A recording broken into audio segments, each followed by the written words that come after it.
우리 하나님 말씀 함께 봉독하겠습니다.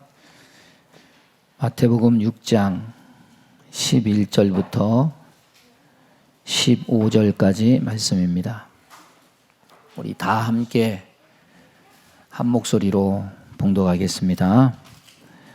오늘 우리에게 일용할 양식을 주시옵고 우리가 우리에게 죄 지은 자를 사하여 준 것 같이 우리 죄를 사하여 주시옵고 우리를 시험에 들게 하지 마시옵고 다만 악에서 구하시옵소서. 나라와 권세와 영광이 아버지께 영원히 있사옵나이다. 아멘. 너희가 사람의 잘못을 용서하면 너희 하늘 아버지께서도 너희 잘못을 용서하시려니와 너희가 사람의 잘못을 용서하지 아니하면 너희 아버지께서도 너희 잘못을 용서하지 아니하시리라. 아멘.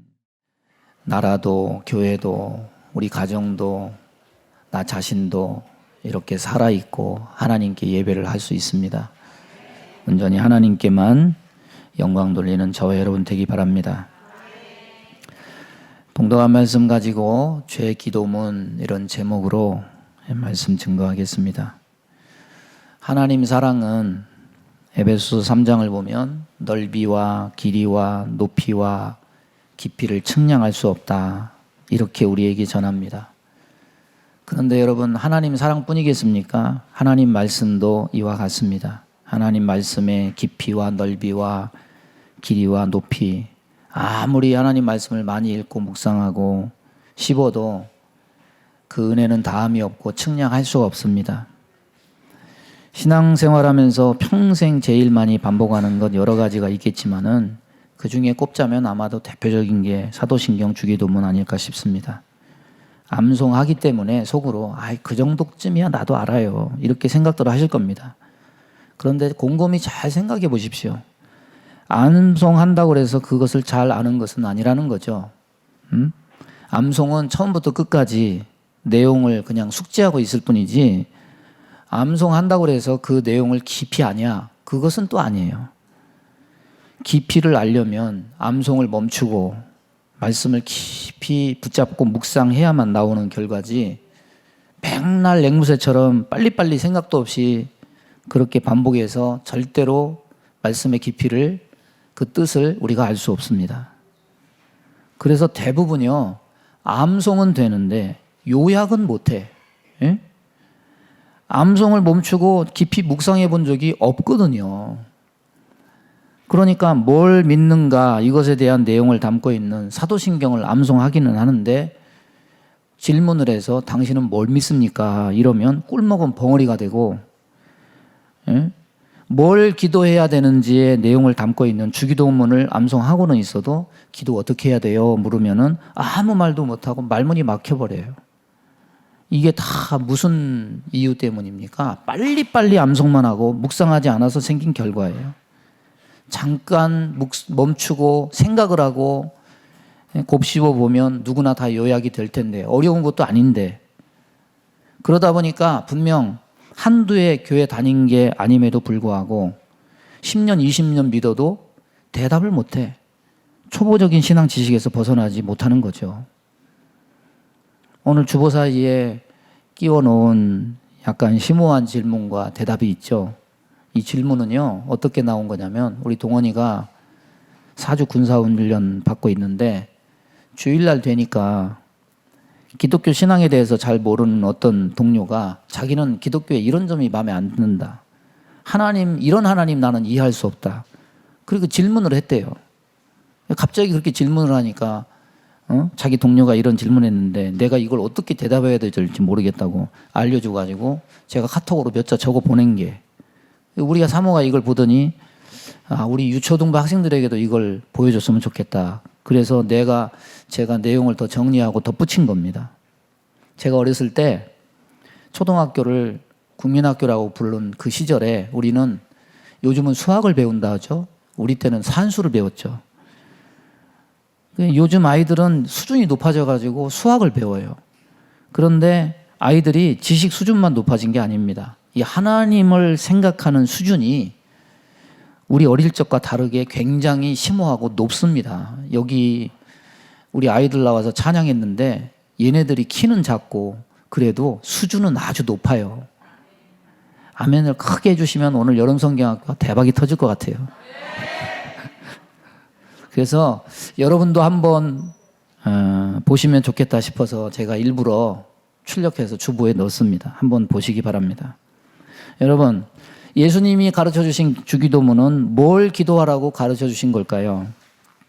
주기도문의 큰 구조는 10계명의 두 기둥 구조와 같습니다. 1계명에서 4계명이 하나님과 관계된 것 같이, 주기도문 앞부분은 하나님의 나라와 뜻에 대한 기도고, 10계명, 5계명에서 10계명이 사람과 관계된 것 같이 주기도문 뒷부분은 사람과 관계된, 사람의 육신적 필요, 영적 필요에 대한 기도입니다.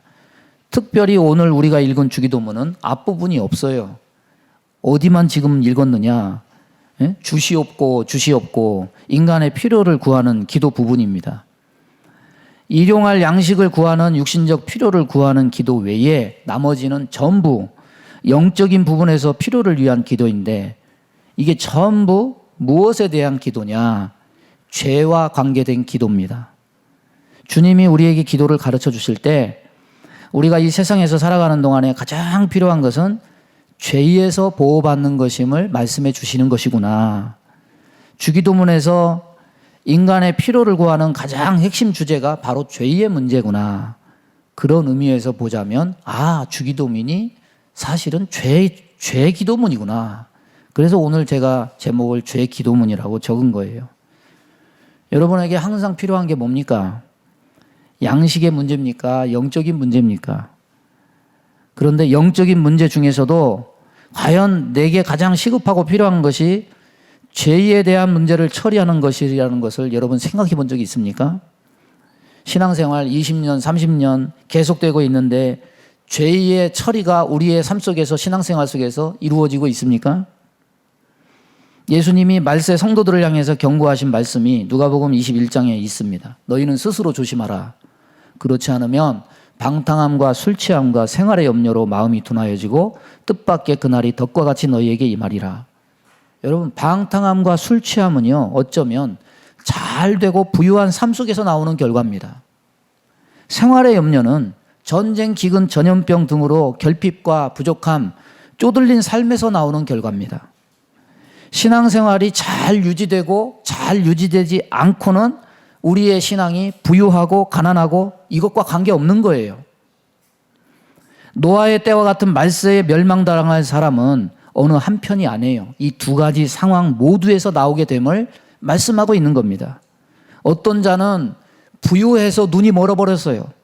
어떤 사람은 너무 궁핍해서 마음이 둔하여지고 어두워져 버립니다. 이런 사람들은 주기도문 외우지 못해서 그런 증상 나오는 게 아니에요. 한 부류는 육신적인 일용할 양식에 너무 배불리 취해 있어서, 한 부류는 너무 결핍된 게 많아서 그래서 다 육신에 골몰하고 몰두하는 삶에서 벗어나지 못하기 때문입니다. 이런 사람은 주님이 주기도문이 담고 있는 이 죄 기도문에 눈이 감겨 있을 수밖에 없어요. 여러분, 주님이 이 세상에 자기 생명을 주시면서 우리가 얻기를 바라시는 결과를 오늘 말씀의 이 죄 기도문에 담고 있어요. 악에게, 죄에게 지지 말고 죄를 이기는 그 은혜를 저와 여러분이 다 누리게 되기를 바랍니다. 첫 번째 보면, 여러분, 인간에게 닥치는 가장 치명적인 위험이 뭘까요? 세상은 너무 빨리 변해요.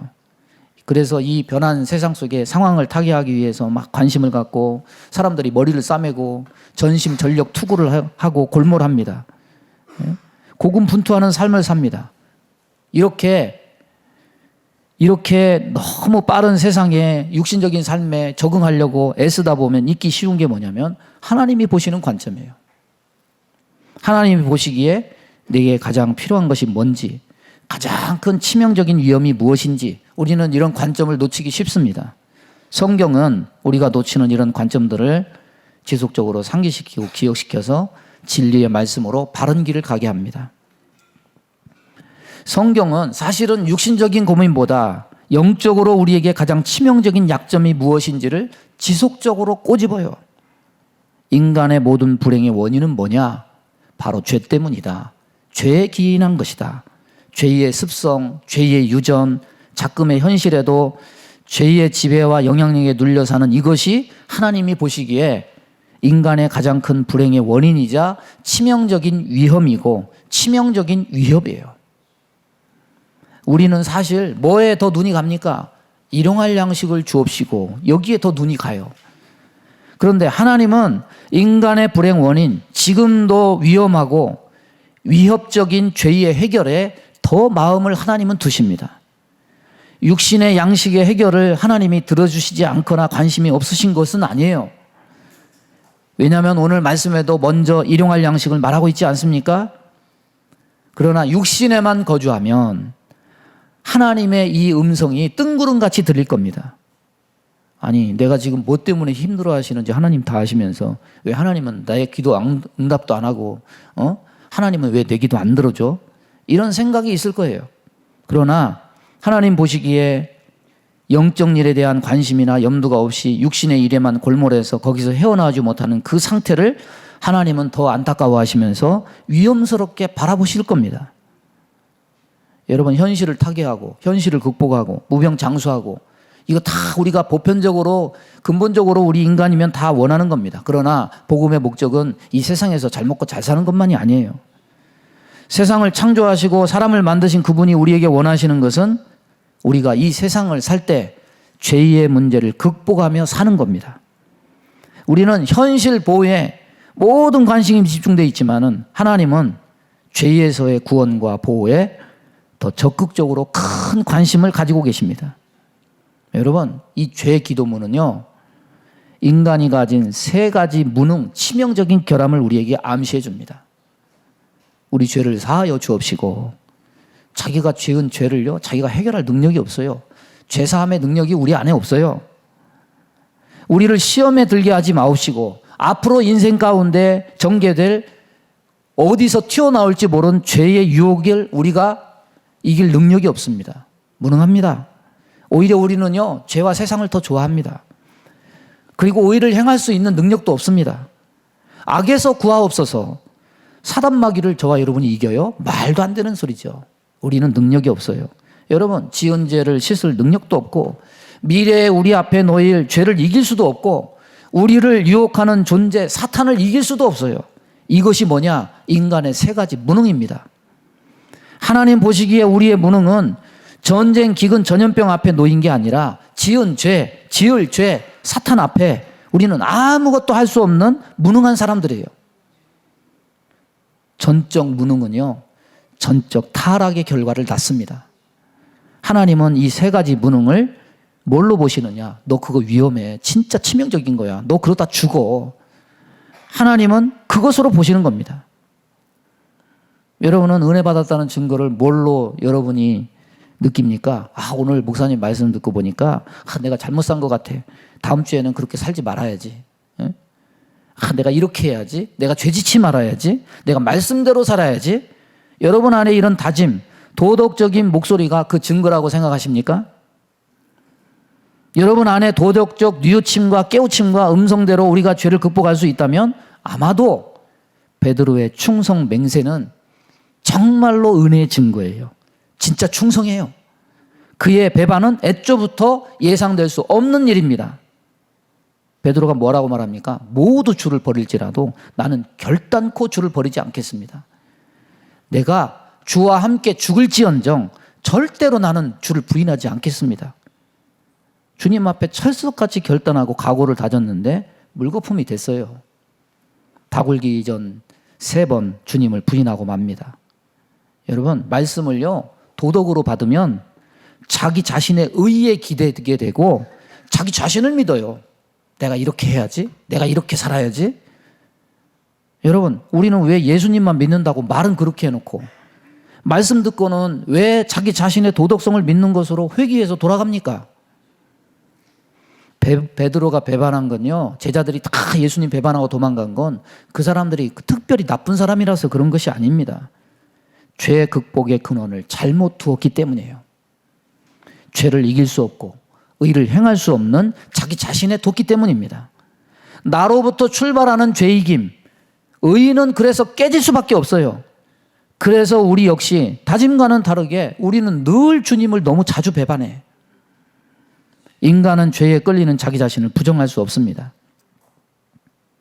주님이 베드로의 죽을 각오를 믿지 않아 주셨을 때 베드로는 섭섭했을 겁니다. 그러나 섭섭함을 가질 일이 아니에요. 왜? 주님은 인간 존재 안에 죄를 이길 그런 능력이 없음을 주님은 다 아신 거예요. 주님이 죄의 기도문을 가르쳐 주신 것은 바로 이 때문입니다.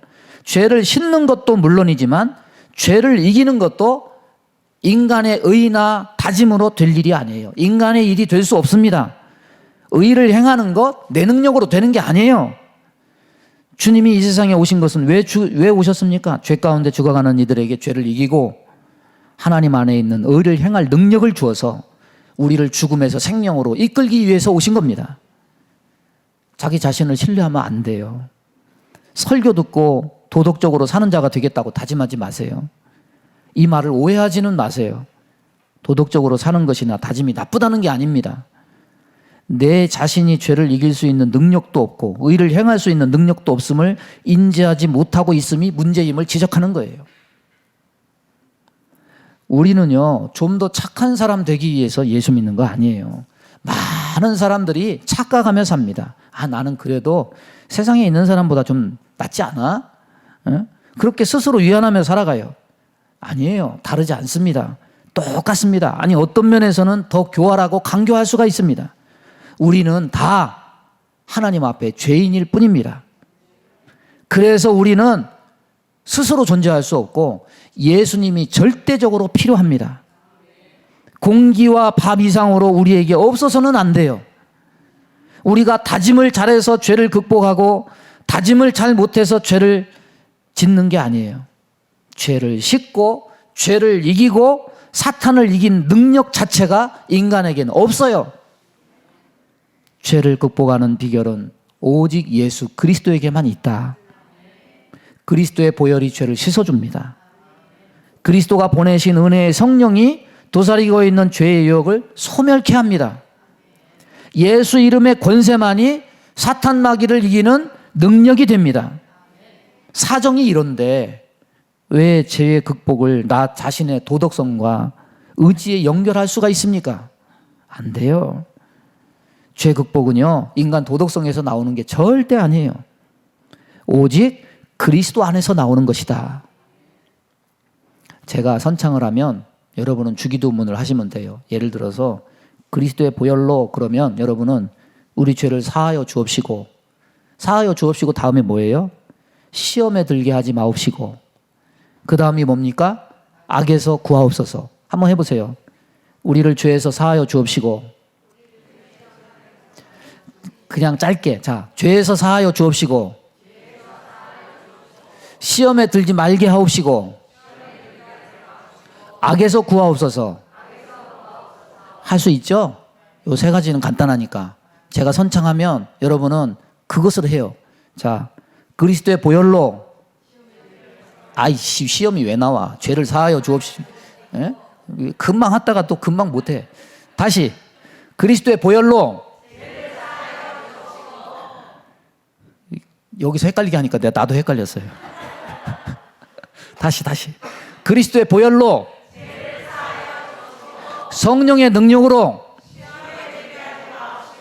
예수 이름의 권세로. 이게 뭐냐? 가장 치명적인 위험을 극복하는 비결이에요. 주님이 주기도문에 이걸 알려주신 거예요. 자기를 신뢰하지 말고 주님을 의지해서 죄를 이기는 삶을 사는 저와 여러분 되기 바랍니다.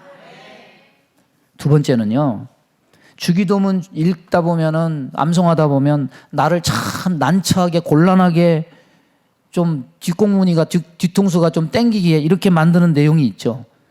그냥 편하게 우리 죄를 사하여 주옵소서. 아, 요렇게 했으면 좋겠는데 여기에 부담이 뭡니까? 우리가 우리에게 죄 지은 자를 사하여 준 것 같이 요게 딱 붙어 있어요. 게다가 오늘 본문 잘 보세요. 이걸 한 번만 말씀하시지. 주기도문 알려주시고 또 14절, 15절이 뭡니까? 확실하게 확인 사살을 해버려. 뭡니까? 너희가 사람의 잘못을 용서하면 너희 하늘아버지께서도 너희 잘못을 용서하시려니와 너희가 사람의 잘못을 용서하지 아니하면 너희 아버지께서도 너희 잘못을 용서하지 아니하시리라. 그 내용 중 하나를 끄집어내서 더 설명하시고 계시는 것에는 분명한 이유가 있겠죠. 여러분, 우리 중에 내 잘못을 하나님 앞에 용서받기 원하는 간절한 마음 이상으로 내가 아닌 다른 사람의 잘못을 용서하는 사람이 몇 명이나 될까요? 양심적으로 이야기하면은 하나님 앞에 용서 구하는 것에 비하면 형제의 잘못을 용서하는 일에는 굉장히 인색합니다. 이것이 우리가 이 기도 앞에서 안절부절하게 되는 이유예요. 근데 이 말씀이요, 하나님 앞에 용서받는 것과 형제를 용서하는 것 사이에 어떤 비율이 존재하는 것처럼, 조건이 있는 것처럼 느껴지지 않습니까? 너 7번 용서하면 내가 7번 용서해 줄게. 네가 70번 용서하면 나도 그렇게 용서해 줄게. 너 한 번도 용서 안 하면 나도 너 용서 안 해. 뭐 하나님이 이렇게 지금 우리를 협박하는 겁니까? 그것이 아니죠. 성경 전체를 놓고 보면은 예수님이 하시는 의도가 아님을 우리는 알 수 있습니다. 왜? 하나님 용서에는 조건이나 비율 문제로 적용할 수 있는 것이 아니에요. 하나님의 용서는 어떤 용서냐? 조건적 용서가 아니라 무조건적 용서입니다. 우리가 회개하면 용서해 주십니다. 죄를 고백하면 하나님은 미쁘시고 의로우사 우리 모든 죄를 사하여 주시고 우리를 모든 불의에서 깨끗하게 하신다. 주님은 말씀하십니다. 그러니까 우리가 형제를 용서하기 때문에 하나님이 내 죄를 그 조건으로 용서해 주신다? 이건 성경적인 의미가 아닙니다. 그러면 왜 이렇게 말씀했을까요? 2번이나 형제를 용서하지 아니하면 하나님께서 절대로 너도 용서하지 않을 것이다. 이 말씀 왜 하는 겁니까? 우리나라 사람들은요, 참 우리라는 말을 좋아해. 사실은 우리나라가 아니라 내 나라죠. 내 집이고 내 학교고 내 교회고 이게 맞아요, 사실은. 그런데 우리는 내 나라라고 아니고 꼭 뭐라고 얘기합니까? 우리나라. 내 집이라고 안 하고 꼭 뭐라고 얘기합니까? 우리 집, 우리 학교, 우리 교회. 예? 나 혼자가 아닌 우리라는 말 참 듣기 어감이 좋죠. 근데 여기 보세요. 성경이 번역될 때 우리의 이런 문화적인 풍습, 어떤 어법을 고려해가지고 문화적인 것을 적용을 해서 한국 사람들 이렇게 쓰니까 우리라는 말을 여기다 이렇게 표현했느냐? 그게 아니에요.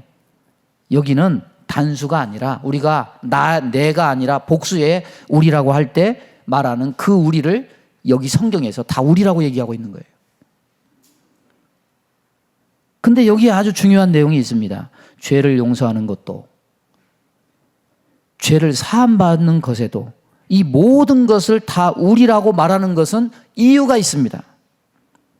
죄를 사할 능력이 인간에게는 없고 누구에게만 있습니까? 하나님께만 있습니다. 이것이 진리입니다.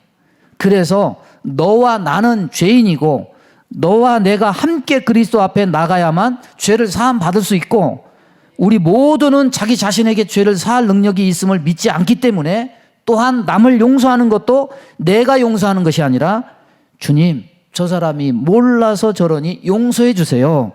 서로가 서로를 그리스도를 향해서 용서의 기도를 할 뿐이지 사실은 용서의 자격조차 인간에게는 없다는 사실이죠. 이 증거가 성경에 있습니다. 십자가에서 예수님이 자기를 못 박는 무리를 향해서 주님은 참 인간으로 해야 될 일이 뭔지 용서에 대한 표징이 됩니다. 내가 용서한다 이렇게 말하지 않으셨습니다. 주여, 저들이 알지 못해서 그러니 저들의 죄를 사하여 주옵소서. 돌에 맞아 죽어가는 스데반 역시 똑같이 내가 너 용서해 줄게 이렇게 아니라 저들의 죄를 사하여 주옵소서. 자신이 용서해 주는 게 아니에요. 주님을 향해서 용서의 기도를 해요. 여러분, 인간의 전적 무능이 뭐라고 그랬습니까? 죄를 씻을 능력도 없고 죄를 이길 능력도 없고 사탄을 이길 능력도 없다고 그랬어요. 그러면 죄를 씻을 능력이 없다면 죄를 사할 능력은 인간에게 있겠습니까? 지식적으로는 죄를 씻을 능력이 없어서 그걸 알고 있지만 이 구절을 읽고 나면은 또 14절에 너희가 사람의 잘못을 용서하면 우리가 우리에게 죄 지은 자를 사하여 준 것 같이 너희가 너희 잘못을 용서하면, 이 구절을 읽고 나면 우리가 구피도 아닌데 금세 우리의 기억이 초기화되어 버려가지고 용서해 줘야 되는데 용서가 안 되네. 그래도 성경이 용서해 주라고 그러니까 용서해 줘야지. 금세 우리는 그 구절에서 그만 내가 죄를 사할 수 있는, 용서할 수 있는 자격이 있는 것처럼 생각이 되고 우리의 자세가 금세 도덕주의로 금세 바꿔져 버려요. 왜 그런 겁니까 도대체? 여러분 생각해 보십시오. 내 죄도 씻을 능력이 없는 존재들이 무슨 남의 죄를 용서할 능력이나 자격이 있습니까? 그렇지 않아요? 그런데 우리는 이 구절을 통해서 깊이 인간의 본성을 바라보게 돼요. 죄 씻을 능력이 없다고 주 앞에서는 울며 불며 용서해달라는 내가 나에게 죄 지은 자 앞에서는 금세 돌변해가지고 마치 자기가 죄를 사할 능력이나 있는 마냥 죄를 용서하지 않고 미움을 정당화하고 합리화하면서 사는 것을 보는 거죠. 나는 사함받아야 말하지만 나에게 죄를 지은 너는 내가 사해줄 수 없다. 인간은 스스로 이중적 궤변을 하며 사는데 이런 태도에 주님은 쐐기를 박아요. 1만 달란트 빚진 자의 비유를 통해서 이것이 하나님 앞에 어떤 평가를 받게 하는 행동인지 알게 하시죠. 마태복음 18장 23절 이하에 보면 1만 달란트 빚진 자에 대한 비유가 나옵니다. 1만 달란트 얼마나 되는 돈입니까? 유대 나라가 식민지가 1년에 로마 황실에 바치는 세금이 얼마였냐면 800달란트예요. 그럼 10,000달란트는 식민지가 된 한 나라가 12년 넘게 로마에 바치는 어마어마한 금액입니다. 100데나리온은 얼마나 됩니까? 이거는 말하자면요, 석 달치 봉급이에요. 그냥 오늘날 평균적으로 말하면. 여러분, 40,000달란트 빚진 자가 빚을 갚을 능력이 없다는 말은 어떤 의미입니까? 따라서 배우겠습니다. 용서받을 수 없는 죄인이다. 그런데 탕감을 해줬어요. 이건 용서받을 수 없는 죄인이 용서받게 됐다는 말이죠. 이거는 자기 능력이 아니에요. 하나님의 은혜지. 하나님의 사랑입니다. 하나님의 은혜와 사랑은 용서받을 수 없는 죄인을 용서하는 은혜로 우리에게 주어집니다. 그런데 이 용서받을 수 없었던 100데나리온 빚진, 용서받을 수 없었던 죄인이, 탕감받은 죄인이 100데나리온 빚진 자 앞에서 갑자기 돌변해요. 어떻게 돌변합니까? 자기 빚을 스스로 탕감할 수 없었던 자가 이제는 남의 빚을 탕감할 수 있는 자격이 있는 자로 돌변합니다. 탕감할 능력이 없어서 용서받을 수 없던 죄인이 갑자기 탕감할 능력이 생긴 자처럼, 남을 용서할 수 있는 능력이 있는 자처럼 행동합니다. 이런 겸손을 잃은 태도가 마음에 마음에 안 들기는 하지만 그래도 좀 교만해도 그래도 남을 용서나 할 수 있었으면 다행이죠. 이 사람은 남을 용서할 수 있는 자리에만 섰지 실제로는 어떻게 했습니까? 남을 용서하지 않고 심판하고 정죄해버려요. 여러분, 1만 달란트 비유는 빚 문제고 주기도문에서 다루는 죄 문제니까 이건 서로 다르다. 우리 이렇게 생각하죠? 그렇지 않아요. 헬라어 성경을 보면 오늘 말씀을 뭐라고 얘기하느냐? 우리가 우리에게 빚진 자를 탕감하여 준 것 같이 우리 빚도 탕감하여 주옵시고, 빚과 죄를 같은 개념으로 사용합니다. 나랏빚 10년 이상 말아먹은 사람 어떻게 그걸 다 갚아요? 내 인생 다 갚아도 못 갚아요. 그런데 자기 빚 석 달치 변제하지 못한 이는 자신이 용서하지 않고 감옥에 쳐넣은 이 사람, 자신은 울며 불며 애걸하면서 사함받고 남은 도저히 용서할 수 없다고 사하지 않고 감옥에 쳐넣은 이 사람을 하나님은 뭐라고 말합니까?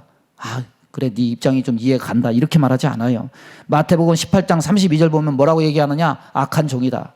악한 종이다. 왜 그렇습니까? 도저히 자신의 빚을 탕감할 수 없는 자가 남에게는 갑자기 탕감할 수 있는 자로 군림하고 있는 이중적 생각, 이중적 잣대 때문이에요. 하나님 앞에 악인은요, 살인죄만 악인이 아닙니다. 스스로 죄를 씻을 수 없는 자가 남에게는 자신이 남의 죄를 씻을 수 있는 자로 행하는 이 이중적 행동이 뭐냐? 하나님 앞에 교만한 거예요. 곧 악인의 행동이 되는 겁니다. 여러분, 우리는 말로는요, 죄사함의 능력은 주님께만 있어, 이렇게 하면서 다른 이의 죄에 대해서는 주님께 사함의 권리를 드리는 것이 아니라 자기 자신이 갑자기 등장해. 탁 가로채면서 남의 죄를 사하는 위치에 서 있으려고 합니다. 용서할 수 있는 위치에 있다고 자기 스스로 착각을 합니다. 그런데 그렇다고 해서 사하는 것도 아니에요. 계속 용서 없이 미움을 유지시켜요. 그러면서 양쌤의 가책도 안 받고 죄 기도문을 외워요. 우리가 우리에게 죄 지은 자를 사하여 준 것 같이 우리 죄를 사하여 주옵시고. 그 사람이 특별히 남의 것 뺏어서 악인이 아니에요. 그 스스로가 자기가 100데나리온 빚진 자에게 피해를 입었다고 할 것입니다. 그러나 하나님 앞에서는 어떤 자냐? 하나님의 역할과 지위를 뺏어서 자기가 하나님 역할, 하나님처럼 행동해요. 결국 주기도문 외우지만 그 중심은 주님이 중심이 아니라 자기 자신인 거죠. 죄를 사할 수 없는 인간이 죄를 사할 수 있는 위치에 있으면서 용서하지도 않고 미움을 유지하고 있는 이 모습, 악인이 아니고 뭡니까? 여러분, 죄기도문에서 인간을 나라고 하지 않죠. 우리라고 해요. 인간 모두는 다 죄인이라고, 우리 모두 함께 전부 그리스도께 가서 사함을 받아야 된다. 인간은 죄를 사할 능력이 없지만은 서로 그리스도의 자비와 긍휼에 의지해서 서로 함께 용서해 달라고 기도해야 된다.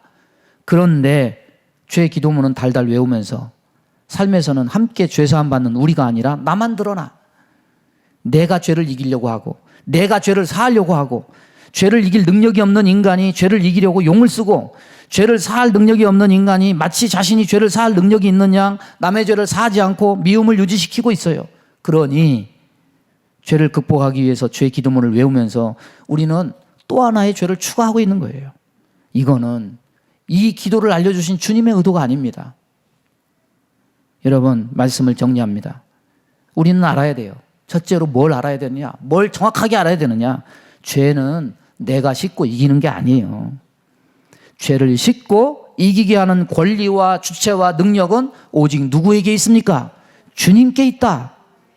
그래서 죄는 의지의 영역을 넘어서 내가 그분께 기도하고 의지해야만 처리될 수 있는 거예요. 두 번째는 뭡니까? 죄사함의 권리는 내게 있는 것이 아니라 주님께 있다는 것을 안다면 내가 누군가를 용서하는 것 또한 내 권리가 아니에요. 주님의 권리예요. 그렇다면 기도해야 돼요. 저의 죄를 용서하여 주옵소서. 우리 모두는 함께 사함받고 함께 용서받을 뿐입니다. 인간 우리 모두, 너와 내가 모두 주님에게 사함받는 것 뿐이에요. 이것이 죄에 대해 담고 있는 주기도문을 우리에게 주신 이유입니다. 응? 여러분, 오늘날 보세요. 얼마나 사회가 날이 서 있는지. 말 한마디 하면은 칼이 날라오고, 예? 지역과 지역, 세대와 세대 사이에 얼마나 갈등이 심하고, 나라와 나라 사이에 서로 대립하고 갈등하고 서로 막 자기가 잘났대요. 용서가 없어요. 여러분, 주님이 어떻게 죽으셨습니까? 오르신 주님이 거짓으로 참소하는 총독의 법정, 가야바의 법정 앞에 아무 말도 안 하시고 주님은 자기 변호를 안 하셔요. 왜 그랬을까요? 거짓으로 옷 입은 옳지도 않은 자들, 재판할 자격이 없는 자들이 재판하고 있고, 죄를 사할 능력이 없는 자들이 주님을 법정에 세우고 판단하는 정죄, 이게 다 악인의 무리들이었기 때문이에요. 주님은 악의 무리에 대해서 관여하지 않으세요.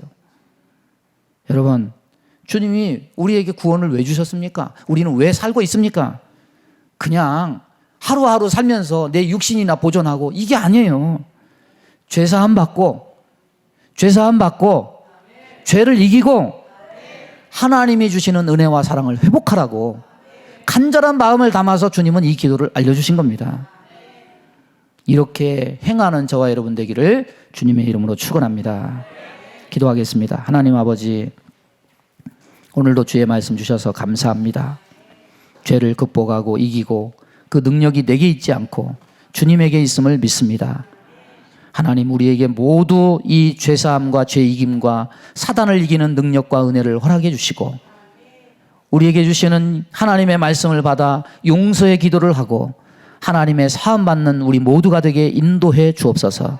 우리 믿음의 손을 가슴에 얹습니다. 몸이 아픈 곳에 손을 얹습니다. 주님, 죄인이 무슨 할 말이 있겠습니까?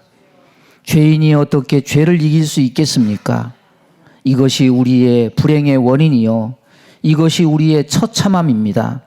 하나님이 우리를 사랑하시고자 창조하셨는데 주의 자녀들이 죄 가운데 빠져 이 처참한 생활을 하는 것을 주님이 긍휼히 여기시고 불쌍히 여기셔서 우리를 거두어서 하나님 자녀 삼아 주시고 주의 보혈로 우리의 더러움을 다 씻어 주시고 죄를 이길 수 없지만 주님의 능력으로 우리를 죄 이김을 주시는 성령의 능력으로 이기게 하시고 사탄을 이길 수 없지만 주 예수의 이름의 권세로 어둠의 권세를 이길 수 있는 은혜 주심을 감사합니다. 이런 큰 은혜를 받았음에도 불구하고 우리는 얼마나 죄를 이기며 삽니까? 우리는 얼마나 남을 용서하며 삽니까? 오늘 이 말씀을 통해서 우리를 뒤돌아보고 바른 삶을 살고 죄를 이기는 삶을 살고 용서하는 삶을 사는 주의 백성 다 되게 인도해 주옵소서. 우리 마음 가운데 원망, 불평, 시기, 질투, 미움, 다툼, 이간질하며 불순종, 불신앙케 하며 불안, 조조, 염려, 근심, 두려움을 주는 모든 어둠은 다 떠나갈지어다. 우리 마음을 주의 보혈로 청소해 주시고 성령의 능력으로 채워주시고 예수 이름의 권세로 어둠의 권세에 휩싸이지 아니하고 승리할 수 있도록 주님께서 은혜로 채워 주옵소서. 몸이 연약한 곳에 손을 얹고 기도합니다. 손을 얹은 곳마다 보혈로 씻어주시고 성령의 불로 태워 주옵소서. 예수 이름으로 명하노니 모든 병만은 다 떠나갈지어다. 우리 정순호 권사님 일으켜 주시고 하나님 아픈 자 병든 자 다 주님께서 깨끗게 하여 주옵소서. 예수님의 이름으로 축복하며 기도하옵나이다. 아멘.